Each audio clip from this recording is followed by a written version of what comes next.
Assalamualaikum warahmatullahi wabarakatuh. Kembali lagi dengan saya di Qiraatul Kitab. Pada kesempatan kali ini kita akan membahas Putri Duyung. Apakah kalian percaya Putri Duyung? Putri Duyung digambarkan sebagai makhluk air yang memiliki tubuh seperti perempuan dari pinggang sampai kepala, sedangkan bagian tubuhnya dari pinggang ke bawah menyerupai ikan. Makhluk mitologis ini kerap kali dikaitkan dengan peristiwa berbahaya seperti banjir, badai, kapal karam, dan penenggelaman. Pada tradisi lainnya, Putri Duyung digambarkan memiliki sifat baik dan pemurah, menganugerahkan hadiah atau jatuh cinta pada manusia. Kisah Putri Duyung muncul dalam cerita rakyat dari berbagai budaya di seluruh dunia, meliputi Timur Dekat, Eropa, Afrika, dan Asia. Kisah pertamanya muncul pada masa Assyria kuno tentang seorang dewi bernama Atargatis, yang mana Dewi Atargatis ini mengubah wujudnya menjadi seorang putri duyung lantaran malu karena telah membunuh kekasihnya tanpa sengaja. Masyarakat Babilonia juga menyembah putri duyung sebagai dewa laut yang dikenal sebagai Ea atau Oannes, yang mana Oannes ini digambarkan sebagai duyung jantan. Dalam mitologi Yunani, putri duyung dikaitkan selalu menggoda para pelaut yang lalai, dan siapa saja yang tergoda akan menemui ajalnya. Christophorus Columbus menyatakan bahwa ia pernah melihat Putri Duyung saat menjelajahi Laut Karibia. Laporan penampakan juga ada pada abad ke-20 dan ke-21 di Kanada, Israel, dan Zimbabwe. Namun pada tahun 2012, National Ocean Service Amerika Serikat menyatakan bahwa bukti keberadaan Putri Duyung tidak pernah ditemukan. Dan pada kesempatan kali ini kita akan membacakan ibarat-ibarat atau redaksi-redaksi mengenai Putri Duyung yang termaktub dalam kitab para ulama. So jangan kemana-mana, tonton video ini sampai habis. Kitab pertama yang menjelaskan Putri Duyung ini muncul dalam kitab Hasyiah Al-Bujairimi. Kalau kalian pernah tinggal di pesantren, tentu kalian tidak asing dengan kitab Al-Bujairimi ini. Kitab Hasyiah Al-Bujairimi ini dikarang oleh Syekh Sulaiman bin Umar bin Muhammad Al-Bujairimi. Beliau lahir pada tahun 1151 Hijriah di sebuah desa di Mesir yang bernama Bujairim dan wafat pada tahun 1221 Hijriah. Sebenarnya kitab Hasyiah Al-Bujairimi ini ada dua teman-teman, yaitu Hasyiah Al-Bujairimi Al-Manhaj dan Hasyiah Al-Bujairimi Al-Khatib. Dan kedua kitab ini walaupun namanya sama-sama Hasyiah Al-Bujairimi, ini merupakan dua kitab yang berbeda. Hasyiah Al-Bujairimi Al-Manhaj adalah kitab Hasyiah karyanya Al-Bujairimi yang mensyarhi kitab Fathul Haq karyanya Syekh Zakaria Al-Ansari. Sedangkan Hasyiah Al-Bujairimi Al-Khatib adalah Hasyiah karyanya Al-Bujairimi yang mensyarhi kitab Al-Itina karyanya Al-Khatib Asy-Syirmini. Nah, penjelasan mengenai keberadaan Putri Duyung itu terdapat di dalam kitab Hasyiah Al-Bujairimi Al-Khatib yang akan kita bahas pada kali ini. Nah, pada kitab Hasyiah Al-Bujairimi Al-Khatib ini terdapat kitab Usyaidi wa Dzabai, kitab yang menjelaskan hewan buruan dan hewan-hewan yang disembelih. Dalam Faslun fil At'imati, pasal mengenai tentang makanan-makanan, terdapat ibarat-ibarat yang menjelaskan hewan-hewan aneh yang hidup di lautan. Wa fil bahri minal ajaibi ma la yusata'u hasruhu. Di dalam lautan terdapat hal-hal yang menakjubkan yang tidak bisa dihitung. Wa min anwa'ihi asy-syaikhu al-yahudiyyu. Di antaranya adalah makhluk yang bernama Syekh Yahudi. Qala asy-syaikhu Abu Hamid Al-Qazwini, Syekh Abu Hamid Al-Qazwini berkata, fi ajaibil makhluqat, dalam kitab Ajaibil Makhluqat, innahu hayawanun wajhuhu kawajhil insan. Syekh Yahudi ini adalah seekor hewan yang wajahnya seperti wajah manusia. Walahu liyatun baydha'u, ia memiliki jenggot yang putih. Wa badanuhu kabadanid difda'i, tubuhnya seperti tubuh katak. Wa sya'ruhu kasya'ril baqari, rambutnya seperti rambut sapi. Wa huwa fi hajmil anjli, dan ukurannya sebesar anak sapi. Yakhruju minal bahri lailatas sabti, ia keluar dari lautan pada malam Sabtu. Wa yastamirru hatta taghiba syamsu lailatal ahadi, dan ia menetap pada hari itu sampai tenggelamnya matahari di malam Ahad. Fayasibu kama yasibud difda'u wa yadkhulu al-ma'ah, lalu ia melompat seperti katak yang melompat dan masuk ke air. Wa hukmu al-hillu, hukumnya adalah halal dimakan lidukhulihi fi umumis samaki, karena ia termasuk keumuman ikan. Apakah kalian tertarik untuk mencoba memakan Syekh Yahudi ini? Tolong komentar di bawah. Wal kirshu, dan makhluk yang namanya kirsun. Kalau kita lihat di kamus, kirsun ini adalah ikan hiu. Bikasil qafi wa iskanir ra'i al-muhmalati wa bisyini al-mu'jamati fi akhirih. Dengan qafnya dibaca kasrah, ra-nya dibaca sukun, dan dengan shin di akhirnya. Kirsun. Cara bacanya adalah kirsun atau ikan hiu kalau kita lihat di kamus. Dabatun azimatun min dawabil bahri. Kirsun ini adalah binatang yang besar dari binatang-binatang yang hidup di lautan. tamna'u as-sufuna minas sayri fil bahri. Ia kerap kali menghalangi perahu-perahu untuk berjalan melewati lautan. Wa tadfa'u as-safinata, dan mencegah perahu itu, fataqlibuha, lalu membaliknya, wa tadribuha, dan memukulnya, fataksiruha, lalu meremukkan perahu itu.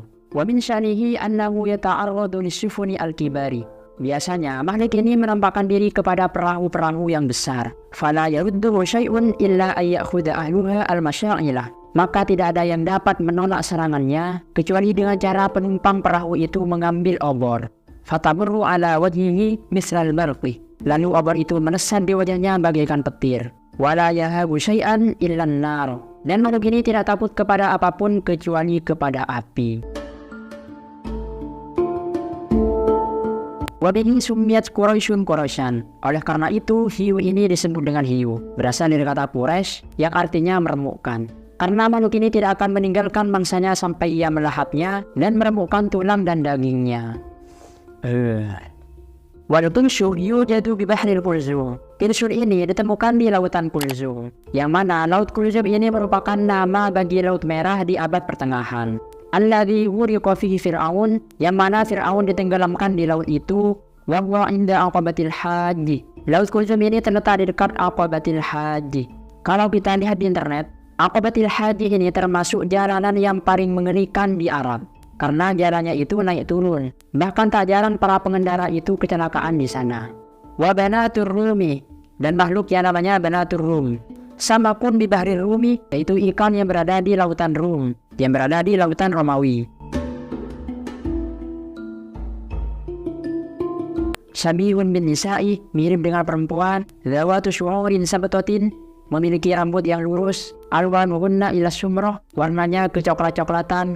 Zawatu furujin hizamin, memiliki farji yang besar. Wasadin, memiliki payudara. Wa kalamin la yufhamu, dan memiliki pembicaraan yang tidak dapat dipaham. Yadhabna wa yuqahkifna, ia tertawa dan terbahak-bahak.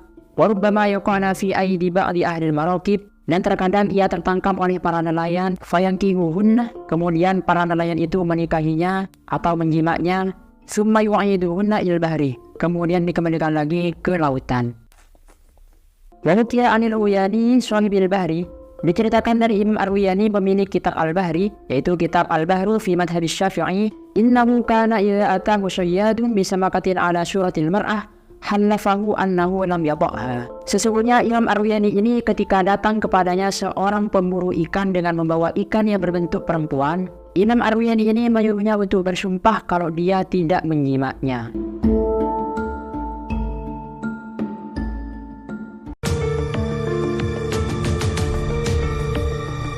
Rekaman-rekaman Putri Duyung selanjutnya terdapat di dalam kitab Hayatul Hayawan Al-Kubra. Kitab ini membahas berbagai jenis hewan yang ada beserta macam-macamnya. Kitab ini dikarang oleh seorang ulama Mesir bermadhab Syafi'i yang bernama Kamaluddin Muhammad bin Musa bin Isa bin Ali Ad-Damiri. Beliau lahir di Kairo pada tahun 742 Hijriah dan wafat pada tahun 808 Hijriah. Nah, di kitab ini beliau banyak membahas hewan-hewan yang langka, bahkan mungkin sudah punah pada saat ini. Nama-nama hewan beliau susun berdasarkan abjad agar para pembaca mudah dalam menemukan informasi yang dicarinya. Dalam Babul Hamzah, huruf Hamzah, itu terdapat makhluk yang namanya Insanul Ma. Insanul Ma atau manusia air itu dikatakan yushbihu al-insan. Makhluk ini mirip dengan manusia. Illa anna lahu dzanaban, hanya saja Insanul Ma ini memiliki ekor. Qala Al-Qazwini, Imam Al-Qazwini berkata, "Waqad jaa'a syakhsun biwahidin minha fi zamanina." Sungguh telah datang seseorang dengan membawa makhluk itu di zaman kita. Muqaddarin kama dzakarna, dengan ciri-ciri yang sudah kami jelaskan. Berarti memang ada ya ini ya.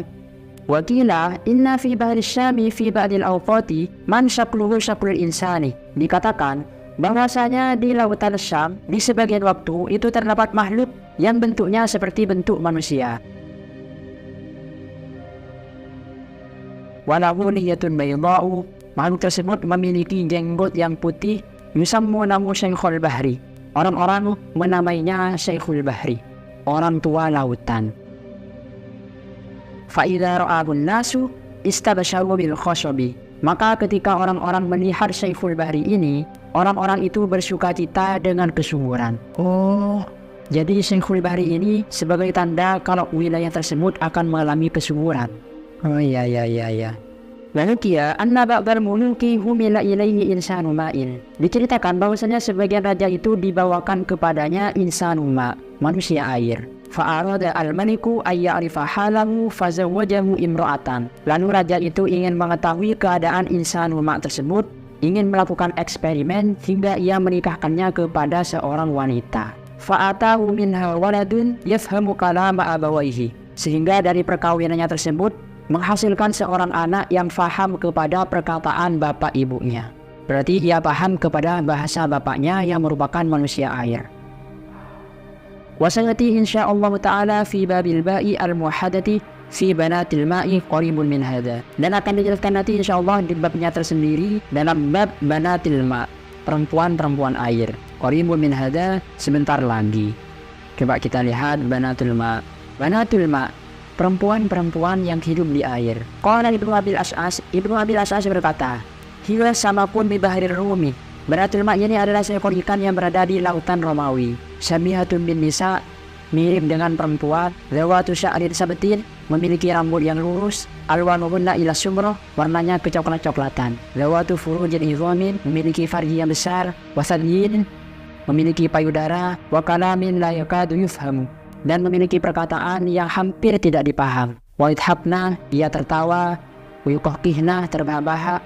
Wa rubbama waqa'na fi aidi ba'di ahli maraqib, terkadang ia tertangkap oleh sebagian para nelayan. Fayankihuhunna, lalu para nelayan itu menikahinya. Summa yu'iduhunna il bahri, kemudian dikembalikan lagi ke lautan. Ini ibaratnya mirip seperti di Hasyiah Al-Bujairimi tadi ya.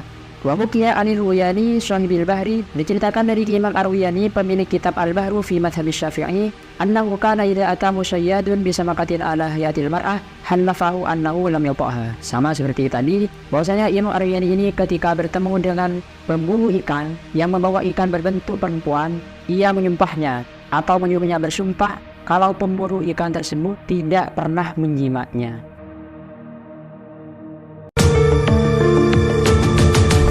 Kitab terakhir yang menyinggung putri duyung ini adalah kitab Adwibatuz Zuqani, dikarang oleh Abu Abdillah Muhammad bin Abdul Baqi Az-Zuqani yang lahir pada tahun 1055 Hijriah dan wafat pada tahun 1122 Hijriah. Kitab ini berisi jawaban-jawaban Imam Az-Zuqani terkait permasalahan-permasalahan yang ditanyakan oleh orang-orang kala itu. Seperti maksud dari suatu ayat yang mereka tidak paham, termasuk tentang kehidupan, kematian, kebangkitan, tentang surga, neraka, jin, malaikat, manusia, dan makhluk-makhluk lainnya. Pertanyaan-pertanyaan tersebut kemudian sampai kepada ulama besar Mesir, yaitu Syekh Az-Zuqani ini. Kemudian beliau menjawabnya di sebuah kitab, sehingga muncullah kitab Adwibah Az-Zuqani ini. Langsung kita baca. Salisa asyaraha, yang ke-13. Adamiyatul bahri idza tazawwajaha insanun takunu ma'hu fil jannah. Apakah Adamiyatul Bahri ketika dinikahi oleh seseorang ia akan bersamanya nanti di surga? Al-jawab, Adamiyatul Bahri min jumlatil bahaim. Adamiyatul Bahri ini termasuk hewan. La yasihu tazawwujuha, tidak sah menikahinya. Wa fi watiha al-adab, dan kalau menjimaknya maka akan mendapatkan pendidikan. Ai uqubatu watiha at-ta'dibu min ikhtilarit ta'zir, yakni akibat karena telah mewateknya atau menjimaknya adalah dididik dengan cara ditakzir. Jadi dia mendapatkan takzir kalau mewateknya. Wa takunu yaumal qiyamati turaban, dan Adamiyatul Bahri ini ketika hari kiamat akan menjadi debu kawairihim minal bahail, sebagaimana hewan-hewan lainnya yang mati nantinya akan menjadi debu. Nah, itulah rekaman-rekaman putri duyung yang termaktub dalam kitab-kitab para ulama. Cukup sekian video kali ini, semoga bisa bermanfaat dan jangan komen yang aneh-aneh karena saya hanya membacakan kalam ulama saja. Wassalamualaikum warahmatullahi wabarakatuh.